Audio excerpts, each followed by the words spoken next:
Determining the heritability of intelligence and temperament.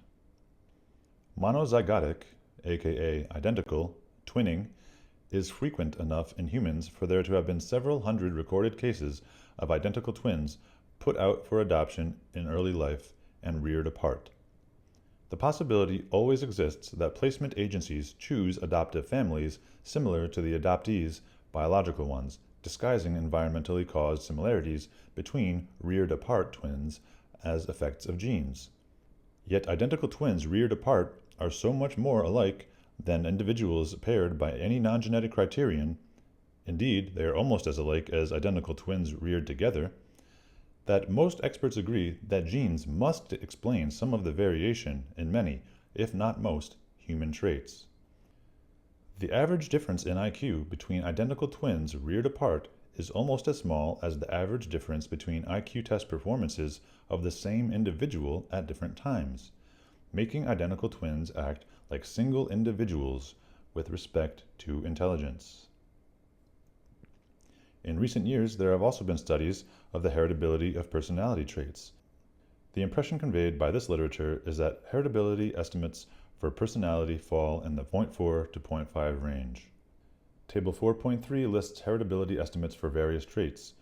Genes apparently play a major role in differentiating individuals with respect to impulsivity, self-control, excitability, and other traits discussed in Chapter 3 as differentiating the races. The reader exposed to this material for the first time may feel at sea, not knowing what to believe. He is urged only to realize that a large body of evidence supports the view that genes are important determinants of the human psyche. No one can credibly say otherwise. Genetic factors in race differences. I doubt that many geneticists would dispute much that I have said so far. There may be less consensus on the heritability of personality, but even determined skeptics agree that intelligence is highly heritable. The critics cited in Horgan's attack on behavioral genetics accept a heritability value of 50% for intelligence and agree that, quote, there may well be a significant genetic component, end quote. Gould himself expresses, quote, no doubt that IQ is to some degree heritable. It is hard to find any broad aspect of human performance or anatomy that has no heritable component at all. End quote. The situation is otherwise with regard to between-group differences, with most people who grasp the issue professing environmentalism. Yet, their sincerity may be doubted. The Rothman-Snyderman poll, cited in Chapter 1, of several hundred experts on intelligence, with expertise defined by membership in such organizations as the National Council on Measurement in Education and the Developmental Psychology section of the American Psychological Association, found 53% agreement that both genetic and environmental factors are involved in the black-white intelligence difference. Only 17% of respondents attributed the difference entirely to environment, with 1% attributing it entirely to genes.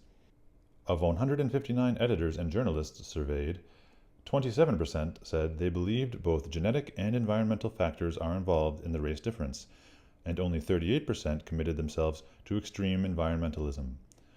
One would not guess from the public debate that most experts and a significant minority of opinion makers are hereditarians. Perhaps more people profess environmentalism than believe it because the profession is thought virtuous, aka virtue signaling, or prudent, so you don't lose your job. Less is said of the cause of race difference in time preference, probably because even granting that phenotypic difference is taboo. Usually, a black personality style is simultaneously denied and attributed to oppression. So which is it? Does it not exist, or does it exist because of oppression? According to Neisser et al., quote, what little direct evidence there is fails to support the genetic hypothesis. There is certainly no direct support for a genetic interpretation, end quote.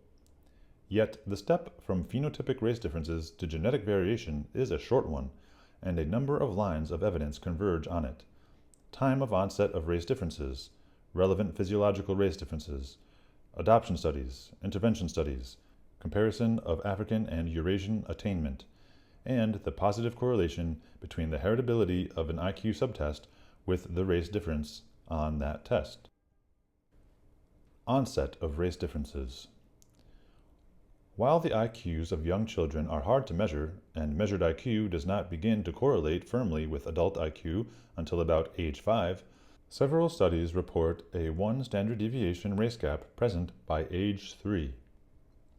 Brody concludes that, quote, the black-white difference is present somewhere before the 3rd year of life and remains more or less constant through the adult lifespan, end quote. Writers like Neisser et al. Would doubtless contend that this is not direct evidence, since it is consistent with differentiating environmental factors entering earlier. But Broman et al. Found that the usually suspect variables, such as care during the 1st year of life, accounted for relatively little within-race variation. A second possible, and quite common, reply to the time of onset data is that the relevant early environmental factors have simply not been identified, but there are 2 countervailing considerations. First, it is a rule of thumb that the earlier and more regularly a phenomenon appears in a population, the likelier it is to be genetically controlled. Earliness and uniformity rule out any factors whose time of impact varies, which excludes many environmental factors and therewith reduces the prospects for an environmental explanation. Environmentalists must posit a factor that affects all black and white children between birth and the 3rd year. Second, the earlier in life differentiating environmental factors enter, the less likely they are to be the fault of whites. A low teacher expectation cannot quash the intelligence of blacks before they reach school. Hence, whatever early environmental factors lower black IQ are less likely to create white liability for the intelligence gap or its consequences. So very often people will try to explain low black academic achievement on low teacher expectation, basically teacher racism. But you can't blame low IQ and 3-year-olds on that, can you? No, you can't. Physiological race differences. Races differ in a number of physiological correlates of intelligence and temperament that offer plausible proximate causes of phenotypes and are almost certainly under genetic control. Many of these differences are present at birth, so are unlikely to be due to social environmental causes. The reality of IQ and the correlation of 0.4 or more between IQ and brain size discussed in Chapter 3 predicts race differences in brain size when body size is fixed. These have been found, with Asian brains larger on average than white brains, and white brains larger than black brains. Table 4.4 displays the differences in a range of studies, all but one of which control for sex. The rightmost column indicates the black-white ratio. The variation in the estimates is due primarily to the variety of techniques used. Ho et al. 1980 weighed brains at autopsy, whereas the other studies inferred cranial size from amount of birdseed or shot held, or from measured circumference. The weighted average of the black-white ratio is a bit below 0.95. In other words, black brains are about 95% the size of white brains on average. According to Jerison, the number of neurons in the brain is proportional to the 2/3 power of its weight. There are therefore about 96% as many neurons in black brains as in white. As the standard deviation of inter-individual brain measurements runs at about 6% of the average, a 4% difference is considerable. Although the functional importance of the head width and head length ratio, or cephalic index, indicative of roundness and volume, is disputed, it is slightly higher in whites than blacks, suggesting more mass in the regions controlling abstract thought. So basically there's a 4% difference in size, and a lot of people would say, well, that's just 4%. This reminds me of, I don't know if you've watched Breaking Bad, but this reminds me of the scene where Gale is talking about how he can get 96% pure meth, and Walter is getting 99% or higher. And Gus is saying, what's 4%? Is that really a big difference? And Gail is like, it's pretty big difference. An important non-cognitive physiological race difference concerns the hormone testosterone, a facilitator of aggression and libido. Ross et al., 1986, report testosterone levels in black males 19% higher than those of white. Testosterone levels fall with age within race, and, quote, there appears to be more of a decrease in testosterone values with age in black men, end quote. A decrease perhaps connected to the convergence of crime rates for black and white males after age 40. So basically, young black males have way too much testosterone. Too much for their own good. Elevated testosterone in black males is unlikely to be an effect of racism, since stress and loss of status typically reduce testosterone levels in primate and human males, and in lobsters. If you're familiar with Jordan Peterson. Not that I like him at all, but he's got some good points.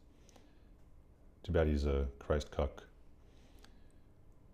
For the same reason, the black testosterone advantage works against explanations of black behavior in terms of low self-esteem. In any event, quote, recent evidence has shown that black men exhibit biochemical responses to stress that are, on average, distinct from white men. These differences in response readiness are presumably non-social in origin.